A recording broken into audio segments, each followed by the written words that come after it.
구약성경 865쪽 시편 86편 11절에서 14절까지 말씀입니다. 제가 봉독해 올립니다.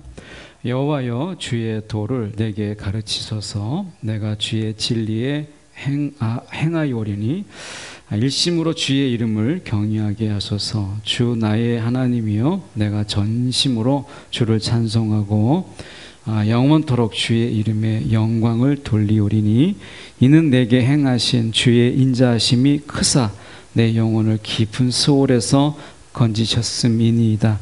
하나님이여, 교만한 자들이 일어나 나를 치고 포악한 자의 무리가 내 영혼을 찾아싸우며 자기 앞에 주를 두지 아니하였나이다. 아멘. 이 말씀으로 일심으로 전심에 이르는 예배, 일심으로 전심에 이르는 예배라는 제목으로 함께 말씀을 나누기를 원합니다.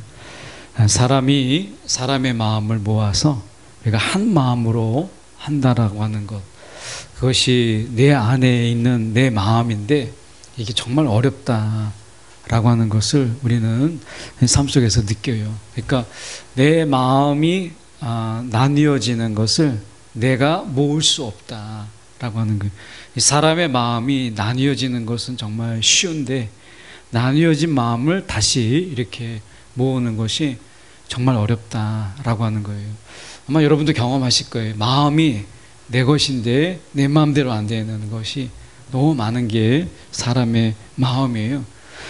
그래서 우리가 이 마음으로, 일심으로 또는 전심으로 하나님 앞에 예배한다라고 하는 것이 생각만큼 쉽지 않다라고 하는 것을 우리가 보게 됩니다. 그래서 마음은 원이로되 뭐 이런 얘기도 하잖아요. 마음은 원이로되 우리가 정말 마음은 원하는데 안 되는 거예요.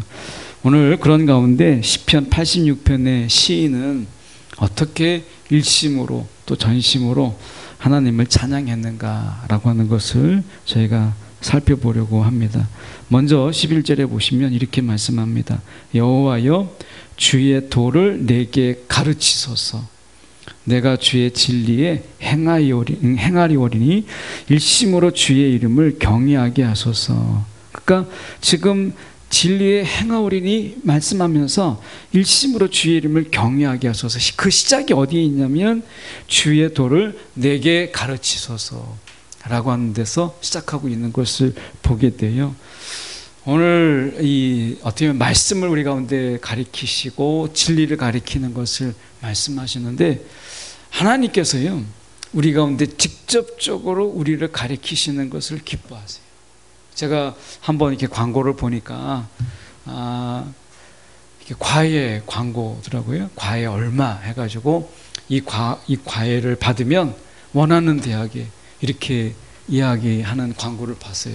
그래서 월 얼마 굉장히 저렴하게 이렇게 하는데 그 광고를 본다면 아마 굉장히 많이 몰리지 않을까 싶은데 약간 과장 광고가 아닌가 이런 생각이 들어요. 어떻게 보면 우리가 하나님께서 지금 우리 가운데 말씀하실 때 주의 도를 가르치소서. 세상에서 가르치겠다고 하는 사람이 많아요.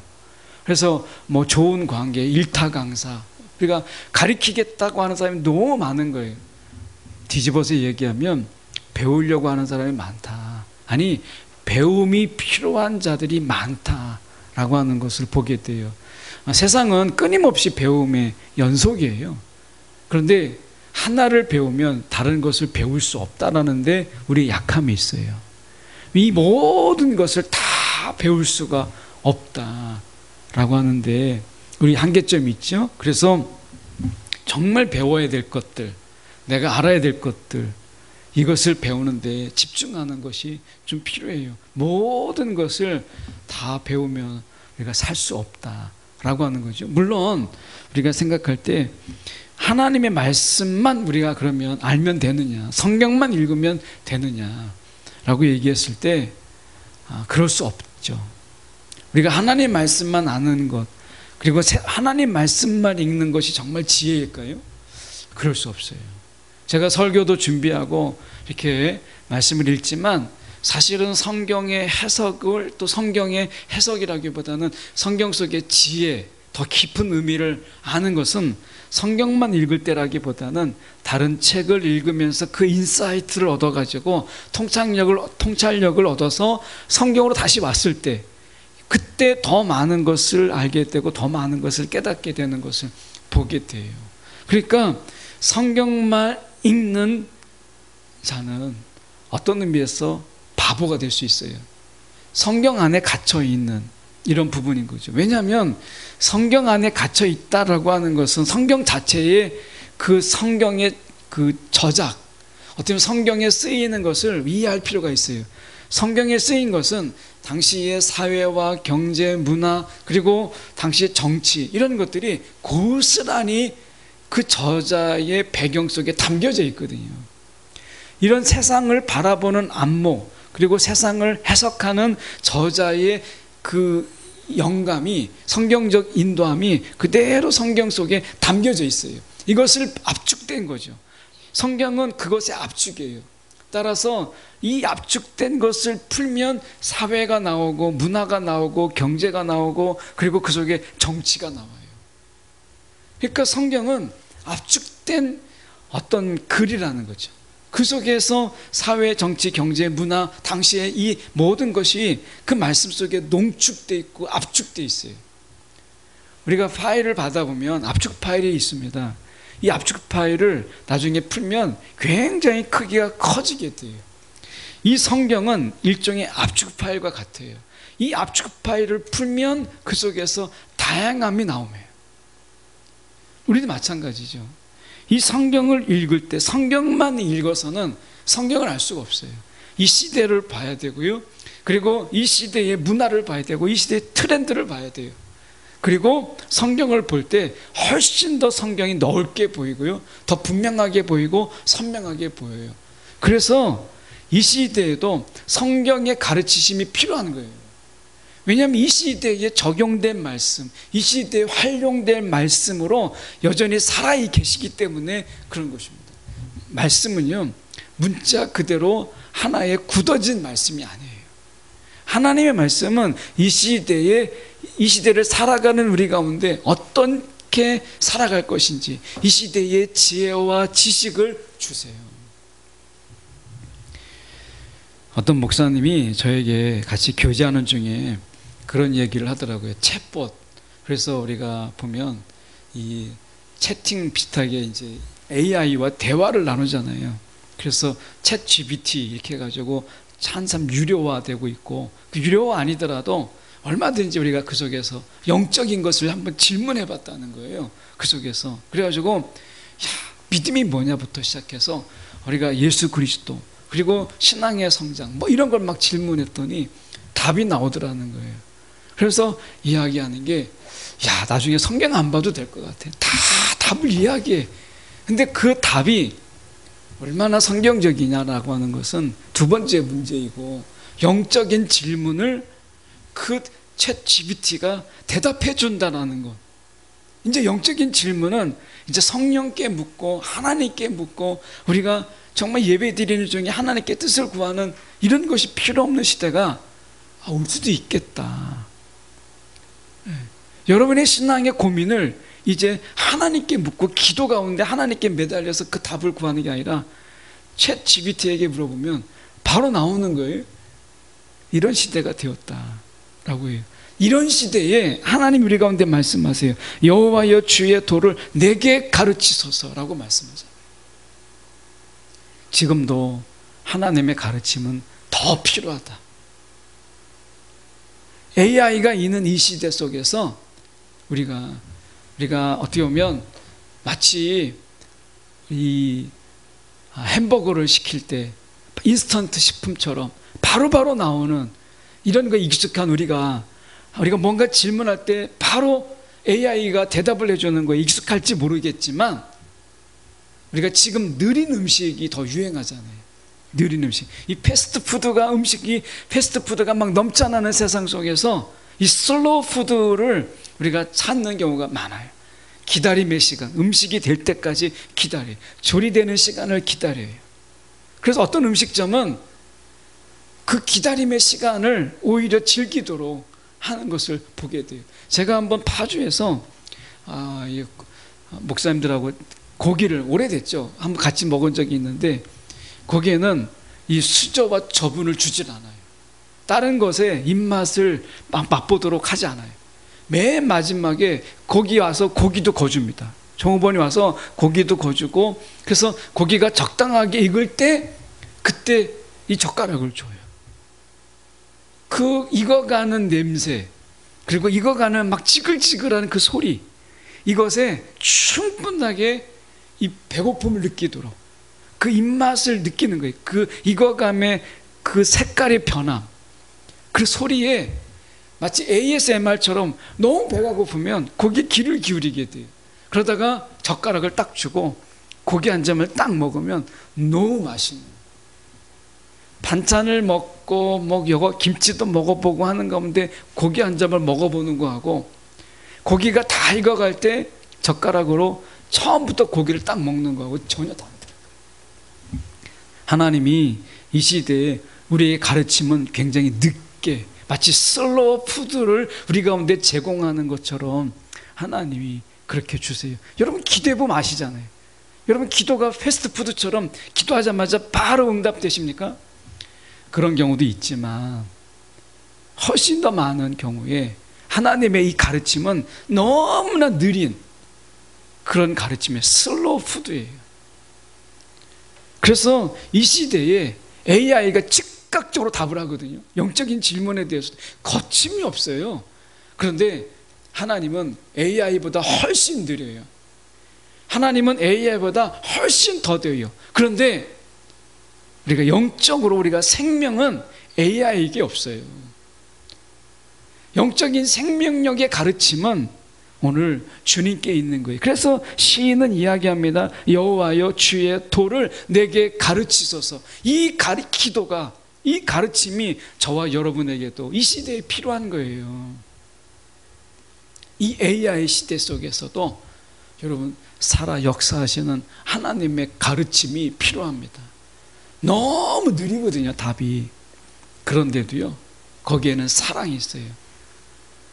어머니가 만들어주시는 그런 밥, 이제 밥 때는 공기가 빠지고 이제 막 따끈따끈한 그 밥, 그 밥은 사랑이잖아요. 정성이거든요, 그 속에. 그런데 패스트푸드는 어떻게 해야 돼요? 금방 조리되어 있던 거 데펴가지고 바로 나옵니다. 속도는 빠르지만 거기에 정성과 그리고 사랑을 맛볼 수는 없잖아요. 그들은 이야기하죠. 그래도 그 정성이라고 이야기를 해요. 그런데 슬로우 푸드에 비하면 그 정성이라고 하는 것은 우리가 비교할 수가 없는 거죠. 여러분, 하나님의 가르침에 여러분 인내를 가지세요. 기다림을 배우세요. 그래서 하나님께서 하나님의 가르침은 그 자체가 벌써 기다림의 배움이고 하나님의 그 간절함의 배움이에요. 그래서 우리가 이 시대에 여호와여 주의 도를 내게 가르치소서, 하나님의 가르치심이 필요합니다. 여러분 하나님께 배우세요. AI에게 배우지 말고 하나님께, 여러분 영적인 이 진리는 하나님께 배우세요. 오늘 성령을 통해서 우리 가운데 가르치시기를 기뻐하십니다. 일심으로 주의 이름을 경외하게 하소서. 마음이 언제 모아지느냐? 우리의 영적인 이 나누어졌던 마음들이 언제 모아지느냐?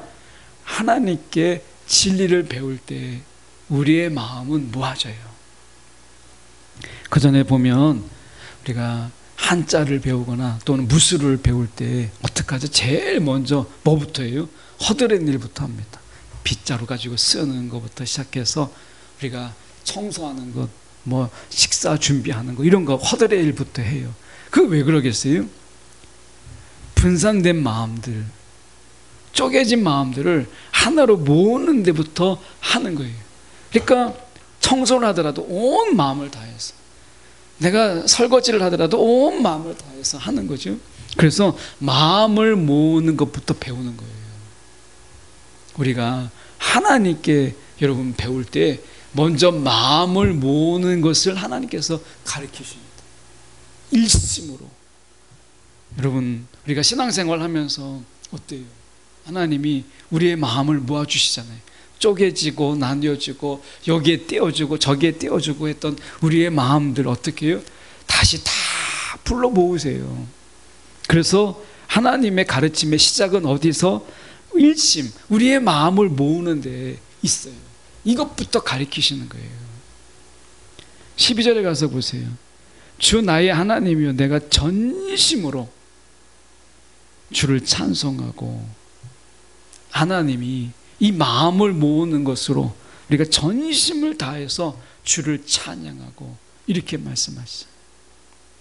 여러분, 우리가 장사 하나 하더라도 우리가 장사에 온 마음을 기울여서 식자재부터 준비하는데, 신선한 야채, 신선한 재료부터 모으는데 직접 나가서 정성을 기울여요. 배달시킬 수 있지만 어떤 경우에 우리가 맛집에 보면 그 맛집의 비밀이 어디에 있어요? 뻔한 이야기예요. 근데 거기에 맛집의 비밀이 있어요. 장을 보러 가는데 배달 안 시킵니다. 정말 맛집은 자기가 직접 시장에 나가서 자기가 직접 손수 골라요. 여기부터 시작하는 거예요. 여기에서 벌써 시작점이 다르는 거예요. 그래서 이 정말 맛집에 우리가 TV에 나오면 정말 그런지는 모르겠지만 공통점이 하나 있어요. 제가 본 거에 의하면 정말 맛집, 그리고 노포, 오래된 맛집으로 소문난 집의 첫 번째 비밀, 그건 뭐냐? 식자재를 직접 고르러 간다. 신선한 야채, 그리고 신선한 재료, 우리가 이런 육류 같은 경우 특히 직접 가서 봅니다. 골라요. 여기에서부터 시작하는 거예요. 마음을 모아서 정성을 기울이는 거예요.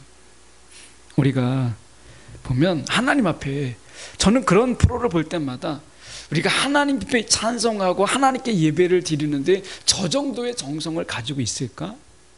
저 정도의 마음을 다하고 있을까? 이런 생각을 해봐요. 장사를 해서 사람들에게 먹는 것을 내주는 사람들의 그 정성보다 우리가 하나님 앞에 정말 찬양과 그리고 말씀으로, 그리고 하나님 앞에 우리가 예배 드리는 데 있어서, 예배는 드림이잖아요. 그분 앞에 우리가 예배가 뭐예요? 서비스예요. 서비스. 이 서비스가 하나님 앞에 섬김으로, 이게 우리 예배가 하나님의 섬김이고 하나님께 우리가 드림이잖아요. 그러면 하나님 앞에 흠없는 것을 드리라고, 하나님의 첫 열매를 드리라고, 이것은 뭐 마음과 정성을 다해서 드려라 라고 얘기하잖아요.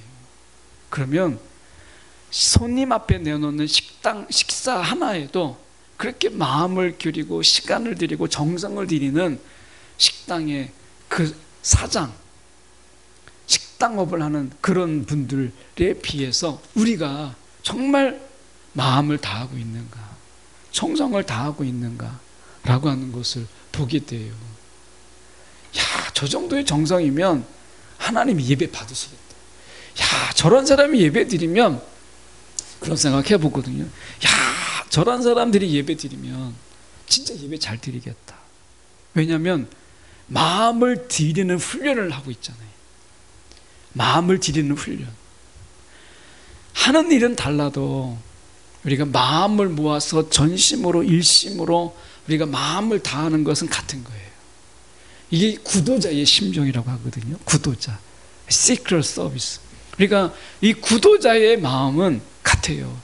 우리가 물론 제가 불교나 아니면 우리 이 어떤 이슬람 이들 속에서 그들을 옹호하는 게 아닙니다. 그런데 적어도 진리를 찾고 진리를 배우고자 하는 그 마음 속에서 우리가 일심으로 전심으로 다하는 이 구도자의 마음은 어디에도 같아요.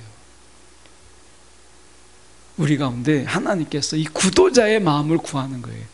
하나님을 찾고 내가 진리를 배우는 데 있어서 그 겸손함과 하나님의 하나라도 내가 놓치지 않겠다라고 하는 그 일심과 전심의 마음이 우리 가운데 요구되는 것이죠. 그래서 오늘 이렇게 13절에서 말씀하잖아요. 이는 내게 향하신 주의 인자하심이 크사 내 영혼을 깊은 소울에서 건지셨음이니이다.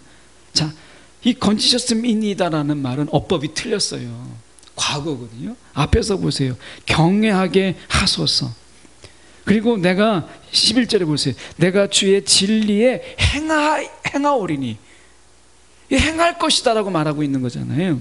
그러니까 지금 행하오리니, 그리고 12절에도 보면 주의 이름의 영광을 돌리오리니 이렇게 말씀하고 있어요. 근데 갑자기 13절의 끝에 가면 건지셨음이니이다 라고 과거를 써요. 이 과거는 하나님께서 분명하게 우리 가운데 말씀하신 이 말씀이잖아요. 그래서 이 예언적 과거다 이렇게 이야기하는데요, 예언적 과거예요. 너무나 분명한 것은 과거로 씁니다. 너무나 확실하기 때문에. 그래서 이는 내게 향하신 주의 인자하심 너무 크다는 거예요.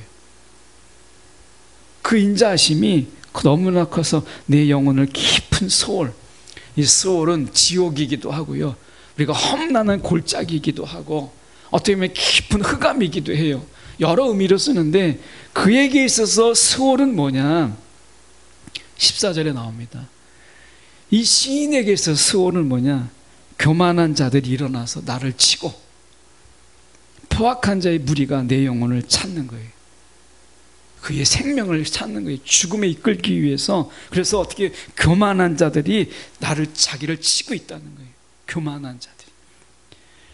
포악한 자의 무리, 얼마나 잔인하고 포악한지 이런 자들에 둘러싸여 있다는 거예요. 위험하고 위태롭고 위험한 순간이죠. 무서운 순간이고 공포의 순간이에요. 두려움이 가득한 순간이에요. 그가 지금 이 수월에 빠져 있다는 거예요. 여러분 삶 속에 갑자기 수월이 임하잖아요. 두려움이 임하고 무서움이 임하고 내 속에서 정말 곤란하고 어려운 일들이 막 몰려오는 이런 수월에 빠져 있잖아요. 혹시 여러분이 이 시인처럼 여러분 영혼의 깊은 수월에 혹시 빠져 있습니까? 그렇다면 방법은 하나밖에 없어요. 여기서 건지는 것은 기도예요. 기도가 유일한 방법이에요. 뻔한 얘기 같죠? 그런데 이 뻔한 것을 우리가 하지 않고 있는 게 우리잖아요. 기도 너무나 뻔한 거예요. 그런데 우리 어떻게 해요? 기도하지 않아요. 이런 깊은 소홀에 빠지면 우리가 어떻게 하죠? 기도하는 게 아니라 발악하죠. 그래서 더 깊은 데로 빠지는 거예요. 옛날 타잔 영화 혹시 아세요? 밀림의 정글, 밀림의 왕자, 타잔. 저희는 타잔 그 시대거든요. 그 세대. 그래서 해가지고 막 이렇게 줄 타고 했던 타잔 세대입니다. 그런데 그 타잔에 보면 밀림에 뭐가 있냐면 늪이 있어요. 늪에 빠지면 어떻게 돼요? 허우적거릴수록 더 깊이 들어가요. 늪에 빠지면 기다림이 필요합니다. 아무것도 하지 않아요. 그냥 기다림이. 이게 기다림이 최고의 방법이에요. 구도해 올 때까지. 그러면 타잔이 나타납니다. 나타나가지고 어떻게 해요? 나무까지 올라가서 그를 땡겨요. 누군가가 줄을 던져줍니다. 그때 힘을 다하는 거예요. 그때 내가 나오려고 힘을 다하면 점점 빠져들어갑니다. 근데 진짜 힘을 쓸 때가 언제인지 아세요? 기도 후에. 기도 후에 하나님이 밧줄을 던져주시고 길을 내실 때 그때 온 힘을 다해서 밧줄을 당기고 내가 그 길을 가는 거예요. 기도는 철저하게 나를 내려놓고 기다리는 거예요. 답답하죠? 갑자기 무서움이 막 나를 짓눌러요. 그냥 가만히 있으면 안 될 것 같은 이 다급함과 조급함이 막 내게 몰려오죠. 여러분 기도의 가장 강력한 적이 뭔지 아십니까? 조급함입니다. 이대로 있다간 죽을 거야. 이대로 있다간 내가 그냥 죽고 말지. 내가 뭐라도 해야 되겠다. 이런 다급함과 당황 이런 거죠. 기도의 순간에 기도를 방해하는 것들이에요. 그런데 이 시인은 지금 이야기합니다. 내게 향하신 주의 인자하심이 크사. 그는 하나님께 이걸 배웠어요. 주님의 인자하심. 그것 때문에 그는 이야기하고 있는 거예요. 내 영혼의 깊은 소홀에서 건지셨음이니이다. 아직 아무것도 안 하셨어요, 하나님께서. 그런데 그 확신 속에서 그는 기다려요. 버텨요. 여러분 이 세상에서 지금 시대에서 버틴다라는 말만큼 더 중요한 말이 있을까요? 버틴다. 내 자리에서 버티는 거예요. 내 수월의 깊은 속에서 내가 포기하지 않고 버티는 거예요. 그러면 여러분, 그 버티는 자에게 하나님께서 어떻게 인자하심이 그에게 있는 거예요. 하나님의 구원해 주심이 있어요. 여러분의 삶의 자리 속에서 버티세요. 예. 그리고 기도하세요. 어떤 것도 하려고 하지 말고, 이 깊은 소울에서는 우리가 해야 될 게 버티면서 기도하는 거예요. 오늘 말씀 속에서 이렇게 말씀합니다. 오늘 말씀에 우리가 보면 이 연관된 말씀인데요. 연관된 말씀에 보면 이렇게 좀 말씀하죠. 하나 찾아보면 우리가 12절에 다시 가서 보면 주 나의 하나님이여 내가 전심으로 주를 찬송하고 이렇게 돼 있어요. 찬송의 이유가 뭐죠? 없어요. 내가 전심으로 주를 찬송하고, 근데 찬송의 이유가 없어요. 근데 찬송하는, 여러분, 찬송의 이유가 없어도 찬송할 수 있는 것, 내가 하나님을 노래할 이유가 없는데 노래할 수 있는 것, 이게 이 시인의 신앙이에요. 요한복음 15장 25절의 말씀에 보면 이렇게 말씀합니다. 그러나 이는 그들의 율법에 기록된 바 그들이 이유 없이 나를 미워하였다. 세상은요, 이유 없이 예수를 미워했어요. 이유 없이. 우리도 마찬가지예요. 이유 없이 하나님을 찬양하는. 하나님을 찬양하는데 무슨 이유가 필요하죠? 하나님을 경배하는데 무슨 이유가 필요해요? 이유를 찾고, 그리고 뭔가 하나님을 그 경배하는데 뭔가를 이유를 찾으려고 하는 그 순간 찬양은 식어지고요, 하나님의 경배는 변질되는 걸 보게 되잖아요. 그런 거 느끼지 않으세요? 내가 찬양의 이유를 찾다가 보니까 찬양이 식어져 버려요. 하나님의 경배의 이유를 찾다 보니까 경배의 마음이 사그라들어요. 오늘 시인은 내가 전심으로 주를 찬양하고 주의 이름을 경외해, 일심으로. 하나님을 경배하는데 이유가 있을까요? 하나님을 찬양하는데 이유가 있어요? 그분이 주님이시기 때문에, 그분이 하나님이기 때문에. 그러면 되는 거 아니에요? 무슨 이유가 더 필요하죠? 오늘 우리 가운데 일심으로, 그리고 전심으로, 일심으로 전심에 이르는 예배, 그 속에서는 이유가 없어요. 그냥 그분이 하나님이면 되는 거예요. 그분이 하나님이기 때문에 우리는 예배하고, 그분이 하나님이기 때문에 우리는 찬양하고, 그분이 하나님이기 때문에 우리는 경외하고 경배하는 거예요. 하나님이면 되잖아요. 그분이 여호와면 되는 거예요. 베드로전서 3장 15절의 말씀에 보면 이런 말씀이 있습니다. 너의 마음에 그리스도를 주로 삼아 거룩하게 하고, 너의 마음에 그리스도를 주로 삼아 거룩하게 하고, 너희 속에 있는 소망에 관한 이유를 묻는 자에게 대답할 것을 항상 준비하되, 이렇게 돼 있어요. 그 대답이 뭐겠어요? 이 소망에 관한 이유를 묻는 우리 가운데 우리의 대답은 뭐겠어요? 주님이, 그리스도가 주시다. 주님이, 그리스도가 주님이신 인생, 그것이면 된다, 이거잖아요. 소망의 이유, 그리스도가 우리의 주님이시기 때문에. 이게 다예요. 우리의 답이 뭐가 필요해요? 예수가 그리스도시다. 그러면 소망의 이유는 더 없어요. 그분이 주님이시면 되는 거잖아요. 그분이 그리스도면 되는 거예요. 오늘 찬양의 이유, 경배의 이유를 우리가 찾는 자들에게 우리는 대답할 수 있어야 되죠. 하나님이면 된다. 그분이 여호와 하나님이면 끝난 거 아니에요? 그분이 하나님이기 때문에 우리는 경배하는 거고, 그분이 여호와이기 때문에 우리는 찬양하는 거예요. 그 이유면 되는 거잖아요. 우리가 자녀가 부모를 존경하는 데 있어서 존경의 이유들을 이야기할 때 여러 가지가 있을 수 있겠죠. 그런데 부모님이기 때문에 그 한마디면 되는 거잖아요. 우리가 사랑한다고 누군가 사랑을 고백할 때 얼굴이 이뻐서 뭐 키가 커서 또 뭔가 이 애교가 많아서 여러 가지 막 이야기할 수 있겠죠. 그런데 하나, 그게 너이기 때문에 그러면 되는 거잖아요. 그게 너희 다른 사람이 아니고 너기 때문에 사랑한다면 되는 거잖아요. 오늘 일심과 전심 속에서는요, 이유가 사라져요. 예배의 이유가 사라져요. 그분이 하나님이기 때문에 우리는 찬양하고 하나님이기 때문에 우리는 경배하는 거예요. 일심과 전심의 예배는 이유가 없어요. 이유가. 예수님을 우리가 박해하는 자들을 보세요. 이유가 있어요? 없어요. 근데 온 마음으로 예수를 박해하잖아요. 온 마음을 기울일 때는요, 이유가 없어요. 오늘 저희가 어떤 마음으로 하나님 앞에 예배하세요?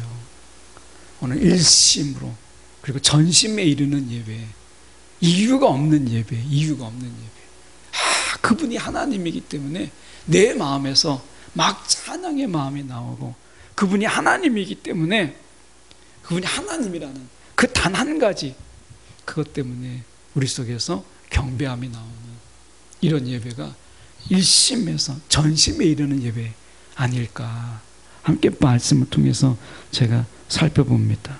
여러분, 오늘 하나님을 찬양하는데 어떤 이유보다 그분이 하나님이기 때문에 이 하나에 우리가 우리 모든 것을 다 드릴 수 있는 저와 여러분의 예배가 되기를 소망합니다.